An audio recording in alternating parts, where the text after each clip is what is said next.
మేము ఈ తెలంగాణ సమాజంలో ఉన్న ఆడబిడ్డల్ని హక్కున చేర్చుకోవాలన్న ఆలోచనతోని, ఒక మంచి ఆలోచనతోటి ఆర్టీసీ బస్సుల్లో ఆడబిడ్డలకు మేము ఉచిత ప్రయాణం కల్పించినాం. 2014 నుంచి 2019 వరకు మంత్రివర్గంలో ఒక్క ఆడబిడ్డ కూడా మీరు మంత్రి పదవి ఇవ్వకపోయినా అక్కడ ఉన్న వాళ్ళు ఏ రోజు కూడా ఒక్క ఆడబిడ్డ కూడా మంత్రి పదవి ఎందుకు ఇవ్వలేదు సార్ అని అడిగిన వాళ్ళు కాదు పాపం.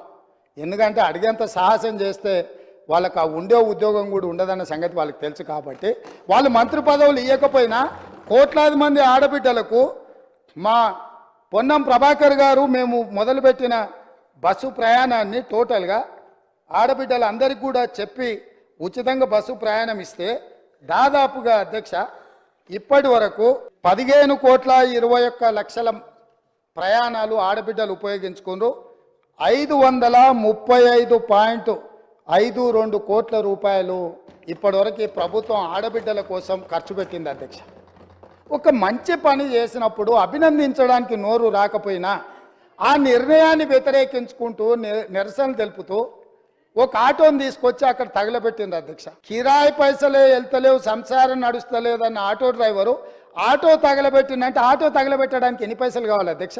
ఆటోలో ఎక్కి తిరిగిందంట, ఆయనకు ఆటో ఖర్చులు వెళ్ళలేదంట, ఆయన తీసుకొచ్చి ఆటో తగలబెట్టిండంట. ఏంది అధ్యక్ష ఇది? అసలు ఇది ఏమైనా తెలంగాణ సమాజానికి మనం ఏం సందేశం ఇవ్వదలుచుకున్నాము?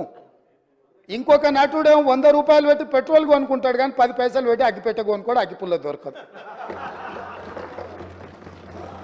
మన కవులకు కళాకారులకు తెలంగాణ నిలయమని మనందరికీ తెలుసు అధ్యక్ష. కానీ నటులకు కూడా కొదవ లేకుండా పోయింది.